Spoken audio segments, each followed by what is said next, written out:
E é feito de tinta acrílica, né? É, orgânica. Tudo muito orgânico, muito natureza. E não pode tocar, tá? Don't touch, it's art. Eu não aguento, eu não aguento, eu não aguento, eu não aguento!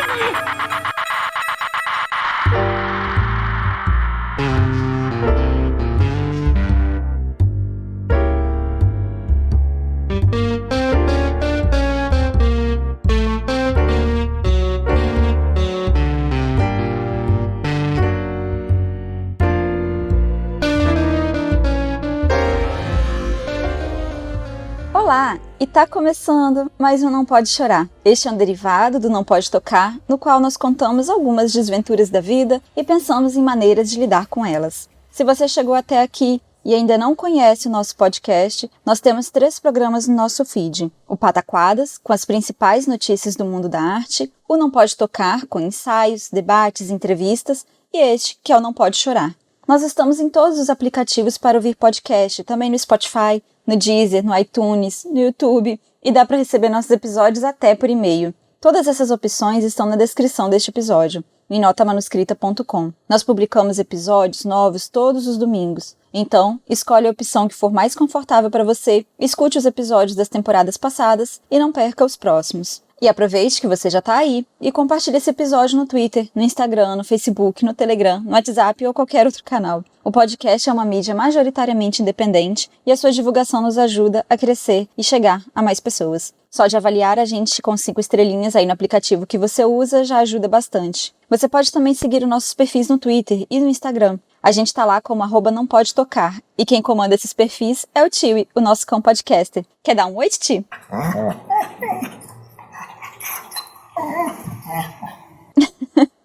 Isso mesmo, Titi. Lembra que o D do pod é mudo. Todas essas informações, assim como o link para o nosso PicPay, estão na descrição deste episódio, em notamanuscrita.com. Considere a possibilidade de nos apoiar financeiramente pelo PicPay. Pode ser um valor mensal de R$5, R$1, R$2 ou qualquer quantia esporádica. O nosso perfil no PicPay também é @nãopodetocar. Bom, chega de recados iniciais. Vamos para o episódio de hoje, no qual eu vou contar para vocês como não se perder na chuva.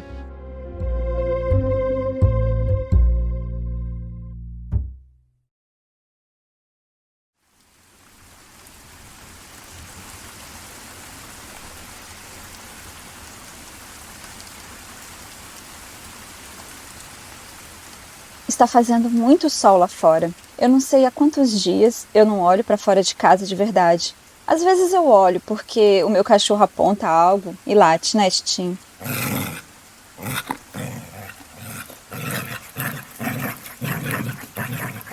Mas eu não sei quando que foi a última vez que eu parei para ver o céu azul.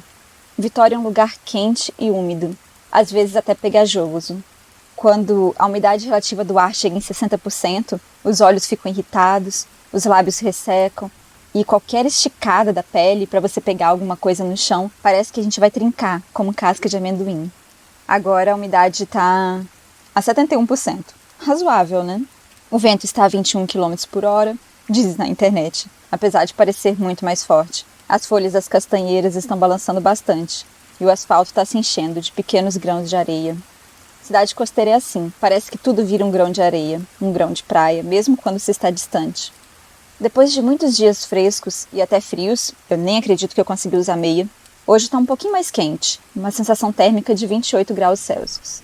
Tudo tão claro, tão vivo. Céu azulzinho, super azul, nenhuma nuvem.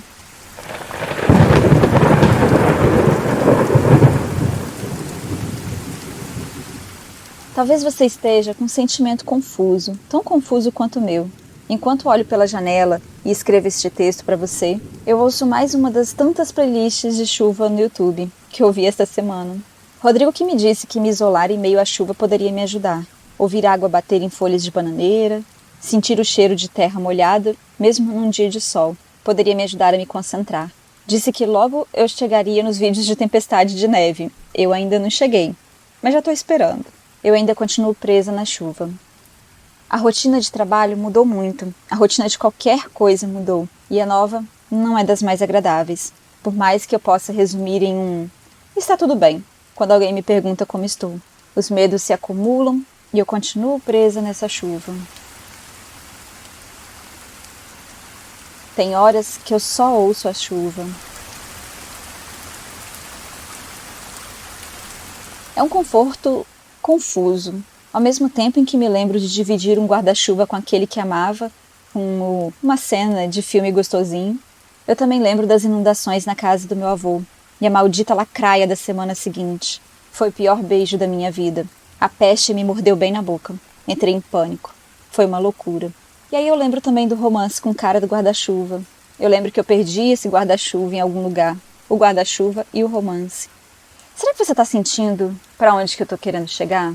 Bem, vamos parar com o som de chuva por aqui, porque eu sei que ele pode atrapalhar a escuta de vocês. Eu sigo nessa escuta mais solitária enquanto escrevo. Enquanto isso, vocês podem pensar numa cadeira. Não, isso não vai ser uma meditação guiada. Eu só preciso arrancar de vocês uma imagem, porque, bom, eu gosto de cadeiras, até porque eu estou sentada em uma delas neste momento. Que cadeira é essa que você imagina? De onde será que ela veio? Que cor que ela tem? É alguma que você tem aí contigo? Ou veio de uma propaganda genérica? Ela é de que cor? Ela é de que tamanho? Ela faz que ruído? Que imagem de ruído é esse? Que tato é esse que você sente quando encosta nessa cadeira? A imagem desse tato. Eu sempre volto na cadeira vermelha do meu avô. Uma tinta já desgastada, mas eu gosto muito daquela cadeira. Quando minha avó piorou do Alzheimer, eu perguntei para o meu avô de onde que vinha a cadeira. Eu estava num momento muito de apego às memórias. Eu queria ouvir aquele caos lindo, já guardado na minha memória, de uma cadeira que era da minha avó, de muito tempo, como as outras cadeiras que foram feitas por um tio dela. Mas a vermelha era muito mais gasta e eu achava mais bonita, com detalhes mais arredondados. As outras eram meio brutas, resistentes, mas meio quadradonas. Elas eram pesadas, de uma madeira muito pesada que fazia um conjunto esquisito com uma mesa de canto alta. Era para ser uma mesa de jantar, provavelmente, mas ela foi feita de um modo meio errado, numa família de gente baixinha. Não dava para você usar a cadeira e ao mesmo tempo usar a mesa. Era uma mesa para se usar de pé. Eu nunca entendi isso. Eu não lembro dos meus avós, na verdade, terem mesa de jantar, mas sempre tinham cadeiras espalhadas pela casa, para poder sentar e tomar café, ficar contando os causos. E a gente comia ou no sofá, que na verdade era um banco de madeira com um pano, ou no chão. Eu gostava mesmo era de comer no chão. Sobre a cadeira vermelha, o meu avô me disse que ela era diferente das outras três porque veio da vizinha. Ela colocou no lixo e ele pegou. Tava meio bamba, mas colocou um remendo de madeira na parte de trás e ela voltou a funcionar direitinho. Até ele me dizer isso, eu nunca tinha visto remendo. E ela não estava na minha família há décadas. Bom, pensando hoje, talvez há pouco mais de 10 anos. Na real, a cadeira é um pouco desconfortável e o assento é já meio frágil. O meu avô não precisava de uma outra cadeira, mas ele achou que poderia ser útil. Com o tempo, algumas pessoas que não tiveram cadeiras, nem mesas, nem talheres, elas se tornam um pouco acumuladoras. A cadeira, no final, foi útil. Assim que minha avó parou de comer sozinha, minha mãe passou a usá-la para dar comida para ela. Minha avó senta numa poltrona, e minha mãe na cadeira vermelha, bem na frente dela. A cadeira vermelha é mais fácil, mais leve de levar para lá e para cá. Bom, nos últimos meses eu comecei a ter sentimentos confusos com esta cadeira. Eu gosto dela porque ainda lembro das memórias que criei, dessa permanência na família há gerações, o desgaste da pintura por décadas. Mas eu já não gosto muito dela porque eu sei que ela tem outras histórias. Ela me lembra algo mais, o risco, o perigo de uma história única. Talvez você já tenha ouvido isso. Se não ouviu, eu recomendo ir atrás da Chimamanda Adichie. Esse acontecimento tem se tornado frequente nos últimos meses. Esse sentimento confuso, em cima de objetos, em cima de interpretações, a ponto de eu querer me enfiar na chuva e isolar minha atenção. Outro risco, o de negação. A gente entra em parafuso, gira e gira no mesmo lugar sem propósito nenhum, porque nada dá certo numa volta enjambrada. E eu preciso dizer, esse episódio quase que não aconteceu. Hoje é sexta-feira. Na terça-feira à noite eu sabia que eu já não estava muito bem. Eu dormi um sono forçado e eu acordei meio grogue. Passei a manhã meio anestesiada e pensei que aos poucos eu voltaria. Eu não voltei. Foi uma quarta-feira inteira de choro. Sabe, daquele choro que dói, aquele que tira pedaço, que te deixa com falta de ar. Profissionalmente falando, às vezes eu acho complicada essa relação aberta que tenho com vocês aqui no Não Pode Chorar, dizendo tudo isso. Uma professora em prantos por quase 24 horas. Inerte. Eu podia fazer qualquer coisa, mas qualquer coisa continuava me fazendo a chorar. E esse episódio, por isso, quase não aconteceu. Ontem, quinta, eu acordei porque já estava sem tempo. Eu entreguei um artigo de 8 páginas escritas em menos de 3 horas, muita leitura. Fiz mais e mais leituras. Fiz uma live de 1h30 com uma turma grande de alunos, impecável, cheia de conteúdo, trocas e muitos risos. E não foi nada forçado. Confusamente, eu fui dormir feliz. O Não Pode Tocar, ele nunca foi uma obrigação. Acho que foi o Samuel Muca, do podcast Boteco dos Versados, que disse no Twitter que a gente faz assim, a gente corre com o trabalho para quando ele acabar, ter tempo de trabalhar de novo em outra coisa. Isso que é produção independente. Eu quase não gravei hoje, e talvez você já esteja cansado de ouvir eu repetir isso, mas eu falo com a intenção de mostrar que isso pode acontecer. Nada é tão simples assim. O quase não aconteceu parou quando eu vi um tweet, de novo, do Jurandir, do Rapadura Cash. Ele disse assim, eu vou ler o tweet para vocês. Quando a gente escuta um podcast e gosta, você se apega aos participantes. Eles acabam se tornando amigos, mesmo que muitas vezes eles nem saibam que você existe. Mas são grandes companhias em vários momentos da sua vida. Quando eu li isso, eu pensei em mim mesma como podcaster e que talvez eu seja uma bolacha no pacote de biscoito. Nem precisa ser a última, nem bolacha, nem biscoito, mas que só de eu já estar ali na rotina de alguém era importante. Esse era um ponto, mas do mesmo jeito que uma cadeira nunca é uma cadeira só, o estar junto também é algo do lado de cá. Como que eu ia poder ficar sem a gravação e essa escrita numa semana que foi tão complicada?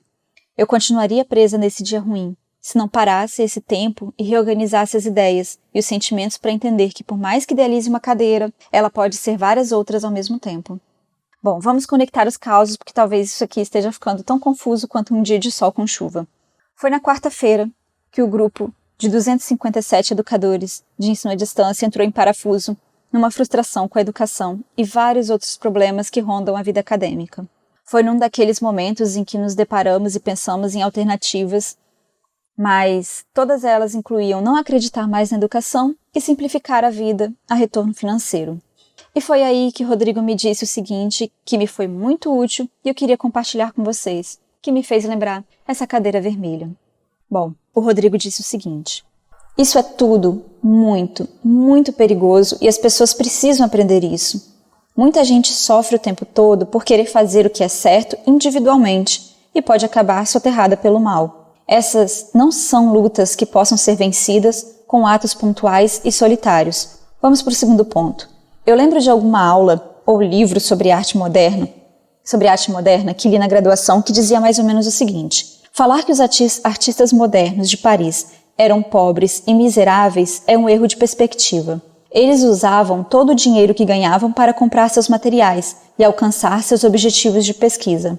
Se você alcança seus objetivos de vida, você é um miserável? Tá, isso é uma coisa. Mas todos precisam de dinheiro para sobreviver nessa realidade, certo? Certo. Não devemos confundir isso com mudar nossas escolhas de vida para apenas ganhar dinheiro. Nenhuma dessas discussões pode funcionar num campo progressista se elas não forem anticapitalistas. Nós vivemos no capitalismo, mas não precisamos ditar nos objetivos por ele. Isso é parecido com a discussão sobre pirataria. As pessoas se dizem progressistas até um ponto em que precisam pensar seus objetivos de vida de modo anticapitalista. Na hora que precisam fazer isso, nossa alienação é tão grande que não conseguimos pensar em nada que não seja fora do capitalismo. E sim, isso existe. Eu sei que não vou ficar rico como pesquisador, escritor, artista, etc. Meu objetivo não é esse. Se aquilo não estivesse funcionando na vida, a gente precisa manter a liberdade de cair fora quando der. Desistir nem sempre significa perder. Aliás, na maioria das vezes, nos últimos anos, eu prefiro estar ao lado dos perdedores e dos perseguidos, mas tem que ter alguém do meu lado. Eu jamais escolheria fazer um curso que eu detesto apenas para ganhar dinheiro. Bom, vamos dar uma pausa aqui na fala do Rodrigo para eu explicar o que levou essa nossa conversa. Para acrescentar aqui uma informação. Antes de entrar também no curso de artes, eu tentei ir para direito.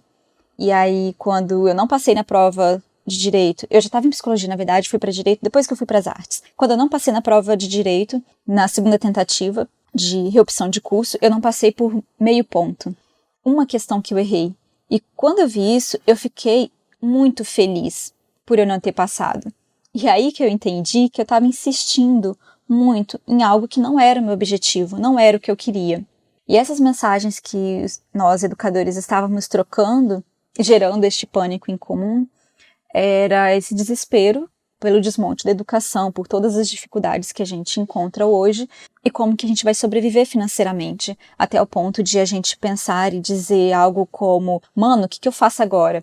Eu vou para a TI depois de anos de carreira acadêmica nas artes, eu vou fazer um curso de computação ou qualquer coisa do gênero de tecnologias? E aí foi desse questionamento que essa conversa começou. Por isso que o Rodrigo está falando de sobrevivência financeira e também de carreira. Bom, ele continua assim: eu não conseguiria viver assim. Isso é algo muito sério. Muitas pessoas que cursam humanidades talvez não estivessem vivas se tivessem escolhido outros cursos. Muitas pessoas LGBTQ+, só tiveram coragem e apoio para sair de casa, da casa dos pais agressores, depois de entrar em cursos de humanidades. Muitas pessoas só passaram a ter coragem para encarar o mundo por conta de cursos de humanidades. Muitas pessoas que não têm essa liberdade passam anos, mais de década, estudando para entrar em medicina, engenharia, sem ter a menor vontade de fazer aquilo, ou estudando para passar de concurso em concurso até chegar aos 50 e poucos anos e só aí poder começar a vida de verdade. Tem gente que morre sem ter vivido de verdade, pois nunca tiveram a chance de se perguntar quais eram as suas próprias vontades. Desejar perder a liberdade depois de conquistá-la é um sinal de desespero.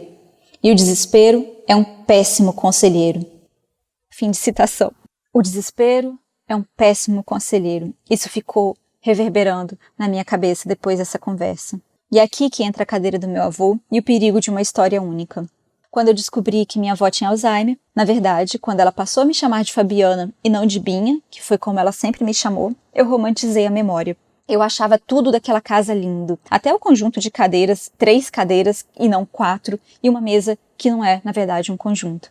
Eu me apeguei àquela cadeira vermelha como se ela fosse a presença viva da minha avó, que ainda me chamaria de Binha. Que besteira, porque eu ainda dou benção para ela, mesmo ela não dizendo coisa com coisa. Mas esse é outro caos. Ela ainda tá viva, né? Bom, eu queria guardar tudo que era de mais bonito nela. Todo o carinho, toda a memória gostosa. Sempre que eu começava com esse meu lado meloso, um carinho nos cabelos grisalhos, ela me dava um super beliscão e me chamava de piranha.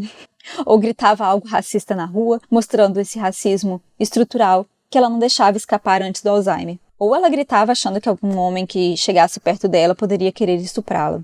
Minha avó tinha muito medo. Eu conheci uma outra mulher que não sabia que existia, porque ela sempre se esforçava dentro de uma ideia de caridade, de empatia, dentro da nossa educação, mas também do silêncio. E o passado, ele é muito silencioso. O meu avô um dia me contou que quando veio morar em Vitória, vindo do interior do estado, ele tinha que chegar cedo em casa e estar sempre muito atento. Um homem branco, mas calejado de sol da roça e nariz de batata, como ele dizia, se não estivesse, naquela época, com a carteira de trabalho no bolso, era vagabundo e a polícia parava, e seria um risco. Esse mesmo avô me disse há uns dias, de novo, que naquele tempo que era bom, um tempo sem bandidagem, olha que absurdo como que o mundo tá hoje. E aí eu abaixo o volume do Jornal Sangrento e pergunto, mas e se o senhor não estivesse com a carteira de trabalho no bolso? Pois é, o desespero é um péssimo conselheiro. E é isso que eu vou levar comigo para todos os momentos de crise nos próximos dias, porque esses momentos voltarão. Porque eu sou uma educadora e a gente está na linha de frente, muitas vezes, desses conflitos. Dentro de uma disciplina chamada Escola e Cultura, há alguns alunos de graduação que, por desespero, acreditaram que aquele tempo que era bom. E isso virou uma grande discussão no fórum. Eles veem uma escola em que os alunos estão sentados, quietinhos, ordenados, a professora de pé, o dia ensolarado, os pais felizes, como uma escola perfeita. Perfeita, mas em silêncio.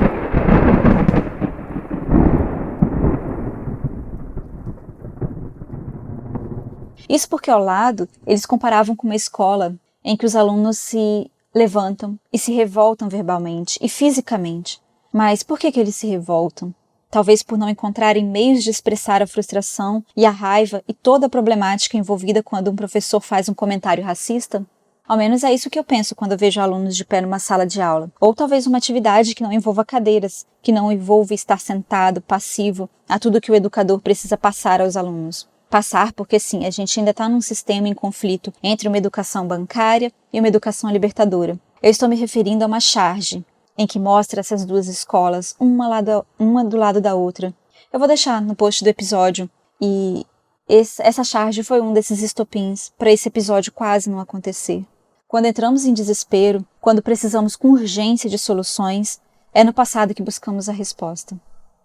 Mas, quando a gente coloca duas charges, uma em que você tem uma ordenação e um silêncio muito grande como algo positivo, e outra em que a bagunça ela é vista como algo negativo sem compreender o que ela envolve, e ainda acrescentar um policial na porta, um fumante no telhado e um ladrão no outro lado do telhado, é uma questão muito perigosa.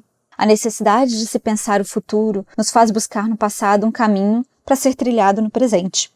Mas o passado, ele é um ponto complexo dessa experiência. O desespero nos aconselha erroneamente a romantizarmos e encontrarmos conforto no passado. Se ele fosse perfeito, por que o desespero nesse momento do presente? Toda busca, todo pensamento deve ser construído mais com perguntas que com respostas. Ou seja, se naquela charge você encontra uma professora de pé e vários alunos sentados da mesma forma, idênticos, parados, em silêncio, por que esse silêncio? Por que só a professora fala? O que está acontecendo nesse momento? O que envolve esse contexto? O que envolve a ausência de outras figuras na imagem? O que envolve um professor de pé e não sentado ao lado dos alunos, não encostado em cima de uma das cadeiras? O que envolve eles não estarem em roda no chão? Depois de entender esta frase, o desespero é um péssimo conselheiro, eu não pensarei mais na cadeira vermelha sem o remendo, sem o desgaste, sem o descarte dela no lixo e o medo do meu avô de ficar sem cadeiras como um dia talvez já tenha ficado. Sem perceber que tendemos a pensar na experiência por dicotomias, em algo que se é bom, não é ruim, e se é ruim, não é bom. Para cada ideia posta, eu vou criar tantas perguntas que será impossível dizer se ela é boa ou ruim. Isso se chama experiência, isso se chama pensamento crítico. E ele dá trabalho, ele é sofrido, mas no desespero é o que você mais precisa. É muito mais confortável, em meio ao desespero, buscar o conforto em uma ilusão positiva e perfeita. Mas positiva para quem? Perfeita para quem? Se é perfeita para você, é também para os outros? Por quê? Como que isso acontece? Isso é possível? O que você precisa, então? E não se trata de se perder em perguntas sem chegar a lugar nenhum, como o tal parafuso que roda e roda sem ser parafusado. Cada pergunta vai te levar a um ponto que precisa ser melhor pensado, a considerar os objetivos e o que está perdido nesse silêncio. O que há dentro desse silêncio, do choro guardado, sufocado do dia a dia? Por que quando você chora, chora trancado e escondido? O que você mais tem medo quando está em crise? Eu tenho medo de perguntas.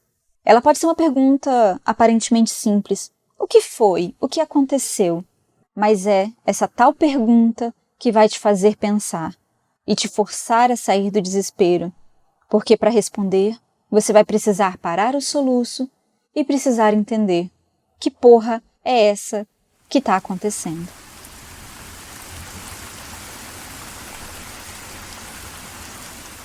E aí a gente vai voltar à chuva. A chuva não vai ser mais aquele barulho ensurdecedor que você precisa se isolar do mundo, que você precisa entrar em negação. A chuva vai ser aquela companheira, de certa forma para amaciar um dia muito ensolarado. Porque no mesmo dia você precisa tanto de muito sol quanto de muita chuva.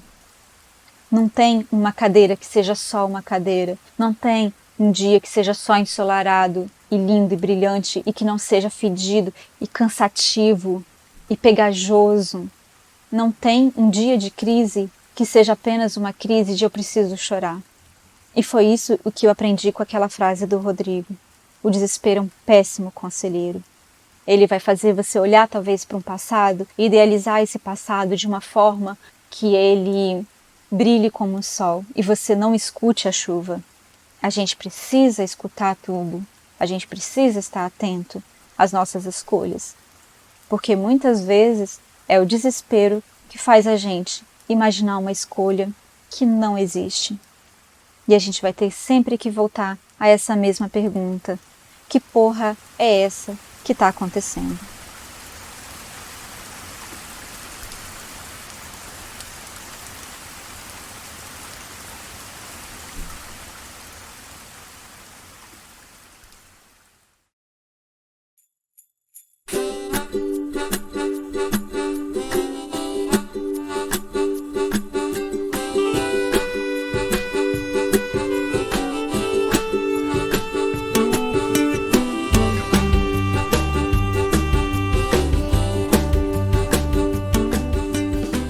Aí, encerrando mais um Não Pode Chorar.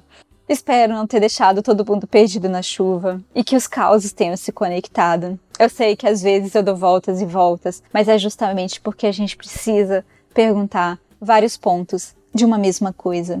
Se você concorda ou discorda das ideias que eu apresentei aqui, por favor, fala com a gente. A gente está lá no Twitter e no Instagram como @nãopodetocar e por e-mail também no nãopodetocar@gmail.com. Lembre-se que o D do pod é mudo. Os demais perfis dos participantes do Não Pode Tocar estão também linkados na postagem deste episódio, assim como outras referências. Então, podem lá falar comigo pelo Instagram.